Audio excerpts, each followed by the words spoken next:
Rahim. Alhamdulillahi Rabbil Alamin. Bismillahi wassalatu wassalamu ala Rasulillahi. Assalamualaikum warahmatullahi wabarakatuhu. Formal ko na pong binubuksan ang pagdinig na ito. At ito pong inquiry on the policies of television networks and artist management agencies in relation to complaints of abuse and harassment. Ito po, ngayong araw na ito, nakatakda po na magkaroon pa tayo ng mga panauhin na magbibigay po ng kanilang mga karanasan at mga reklamo sa mga individual, sa mga tao na nagtatrabaho din po sa mga network. Sa aming pong pag-uusap, sa aming pong pagkasunduan, nagpasya po kami na cancelin lahat ang mga panauhin na ito. Sapagkat sa amin pong pagpupulong ng aking patawagin po nating battery of lawyers, kasi hindi naman po ako lawyer, hindi din naman po ako liar, pero hindi po ako nagpapanggap. Sa amin pong pag-uusap, wala na pong maitutulong ang pagiging sensationalized ng paksa na ito. Kung hahayaan po nating magsalita pa ang mga nagrereklamo at hahayaan naman nating magsalita din pabalik yung mga inireklamo, mag-aaksaya lang po tayo ng pera ng taong bayan. Ang nais po nating gawin ngayon ay ipaalam po sa inyong lahat, sa lahat po ng nais na lumabas at magsalita, nandito po siyempre ang Senado para sa inyo, pero hindi po at the expense ng pera ng taong bayan. Hindi na po natin sasayangin pa ang resources ng taong bayan na magdidinig pa po tayo dito, paulit-ulit lang naman ang maririnig natin. Pero siyempre, hindi po natin iniisang tabi ang mga reklamo nito. Tayo po ay naglinang, hindi po ako. Kasama po ang mga naging panauhin nating mga abogado at kasama po ang ating mga abogado rin.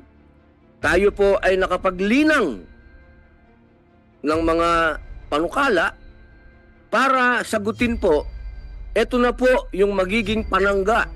Ito na po ang magiging shield ng mga gustong magsalita, yung mga gustong magreklamo sa ngayon. Ito na po ang magiging sandigan ninyo kung ito po ay magiging batas. Ang ibig pong sabihin, nakuha na po ng komite nito ang gusto namin.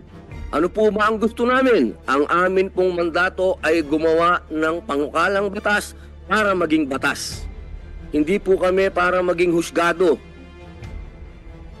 Hindi po ako huwes at wala pong huwes dito sa committee na ito. Wala po kaming sinasabi dito na siya ang guilty. Kaya yung mga bumabatikos po dito sa committee na ito na kami daw ginawa na namin guilty si ganito, guilty si ganon. Wala po kaming sinabing ganon. Kami po ay gumawa ng mga batas, panukalang batas. At ito po, siyempre, ipinagpapasalamat po natin sa mga abogado na nag-research, nagsunog ng mga kilay, at ito po ay na-file na. Ito po ang Senate Bill number 2777. Ang panukalang ito ay naglalayong magbigay ng mas mabigat na parusa. Kasama po ang kamatayan. Yan, hindi pa nga po natin yan na isusulong pa yung death penalty, pero ito po ay naandoon na sa dating batas, pero hindi lang po ito inaakibat sa mga medyo meron pong diskriminasyon pagdating sa lalaki, wala pong ganito Ito po binabago natin. Ang panukalang batas na ito ay naglalayong magbigay ng mas mabigat na parusa kasama ang kamatayan laban sa sexual assault sa pamamagitan ng pagpapalakas ng kasalukuyang Anti-Rape Law of 1997. Layunin po nito na tiyaking hindi lang mas malakas ang ating mga batas, kung hindi mas gender responsive. Dahil parehas pong lalaki at babae ang biktima ng sexual assault. Kasama na po dito, siyempre po, ang ating pong ginagalang na mga LGBTQ. Sa ilalim ng panukalang batas na ito, ang reclusion perpetua hanggang kamatayan ay ipapataw kung ang rape ay ginawa na gamit ang deadly weapon o ginawa ng dalawa o higit pang tao. Ang biktima ay nasiraan ng bait dahil sa nangyaring rape. May homicide na nangyari sa pagtangkang rape. Ang rape ay ginawa kasama ang aggravating o qualifying circumstances sa artikulo. Yan po yung isang panukalang batas na atin pong nalinang. Ito po yung nasilip natin, na research po ng mga abogado na itong batas na ito medyo obsolete na po. Hindi po siya gender responsive. Kaya ito po ay palalakasin natin ng batas na ito para makinabang po dito ang mga biktima ng maging lalaki man o babae o LGBTQ. Ang Senate Bill number 2778, ang panukalang ito naman po ay may layuning i-professionalize ang talent management industry. Isa sa mga probisyon ng Senate Bill 2778 ay ang pag-require ng lisensya na epektibo ng 1 taon para sa talent management outfits galing sa Department of Labor and Employment. Hindi na po pwede, ibig pong sabihin, yung wala naman po tayong dinidiscriminate. Ang gusto lamang po natin, mawala na yung practice na yung mga nagiging talent manager o yung mga nagiging talent scouts po, hindi naman po nagkaroon ng tamang edukasyon man lang o seminar man lang kung paano po maging manager o maging handler. Hindi po pwede yung pinabili lang ng suka, magiging talent manager na ho o magiging talent coordinator. Hindi na po pwede yan dahil doon po nag-uumpisa. Doon po sa aming industriya, doon po nag-uumpisa lahat ang mga malulungkot na ganap patungkol sa sexual harassment and abuse. Sa ilalim po nito, maaaring mga siwa o magmay-ari ang mga media network ng talent management company. Ngunit, ang kumpanya ay ituturing na separate and independent entity. Ang media network rin po ay mananagot na magbayad ng danyos kung ang talent manager, kung saan ito may kontrata, regular employee man siya o hindi, ay na-convict ng rape, sexual assault, sexual harassment o violence. Ibig pong sabihin, meron na pong obligasyon ang media network po na mananagot din po sila na magbayad ng danyos. Opo, hindi po pwede na wala pong damages. Hindi po pwede na ang media network ay hindi po wala silang parte kung yung pong inireklamo ay makonvict. Ito po, ito po yung pangatlo. Senate Bill number 2810. Ang panukalang ito ay naglalayong taasan ang mga multa sa mga lalabag sa sinasaad ng Safe Spaces Act or the Bawal Bastos Law. Ito po'y binasa ko, napakaganda po ng batas na ito. Habang binabasa ko po ito, ako ay talagang wala naman po akong ibig sabihin, pero napakalapit nito sa mga katuruan sa sa Islam yung distansya, bawal mo nang tingnan, bawal mong hawakan. Nakakatuwa lang po, ay iniimbita ko po ang mga taong bayan natin. Basahin niyo po ito. Talagang ito, kailangan po nating malaman ito dahil bawal na po si Casanova ngayon. Alam niyo, yung may mga naging practice po. Hindi lang po ito practice ng mga kalalakihan, ano? Pati po ang kababaihan, meron na po talagang nakasanayan. Dahil sa, alam nyo, ang henerasyon natin, iba't iba umiikot ang henerasyon. Ang henerasyon ngayon, iba na sa henerasyon namin. Marami doon sa henerasyon namin na hindi mo na pwedeng gawin ngayon. Dahil lalabag ka na rito sa batas na to. Kaya dapat po magkaroon tayo ng malawakang pagpapaliwanag dito sa batas na ito.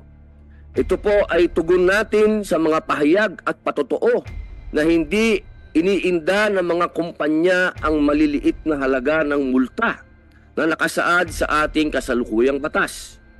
Nagdagdag din po tayo ng exemplary damages mula sa mga employer kung magkakaroon ng conviction sa mga nakasuhan ng harassment sa lugar ng trabaho. Kasalukuyan po ay binubusisi rin po namin ang posibilidad ng pagpapataw ng danyos sa mga employer ayon sa law on torts. Bukod po rito, patuloy ang aming pakikiugnayan sa kagawaran ng hustisya upang mapag-aralan po ang maaaring pagbabago sa ating revised penal code na nabuo pa noong 1930s. Gayon din po sa ating Family Code of 1988. Ito po yung sinasabi ng maraming kababayan natin, bakit na po tayo napunta na dito sa Revised Penal Code at sa Family Code. Alam niyo po, hindi po tayo pwedeng pagka nababanggit itong mga code nito, hindi po natin to pwedeng isawalang bahala. Dahil ito pong mga code nito, ito po ay dito pa rin nagbabase ang ating mga huwes.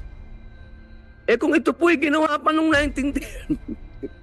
1930s, may goodness naman, mag 100 years na po ito, ilang taon na lang, siguro naman, obvious naman po, na dapat na po natin ito talagang bisitahin muli at yung mga nakasaad po dito, pag-retire rin na po natin. Gumawa na po tayo ng mga bagong penal code at family code. Natutugma po yan sa panahon natin ngayon. Alam nyo, nakakatawang isipin na pinagtatalunan ito hanggang sa ngayon kung kailan babaguhin ito. Pambihira naman, no? Gustong-gusto nating umusad pero ang tagal nating magbago.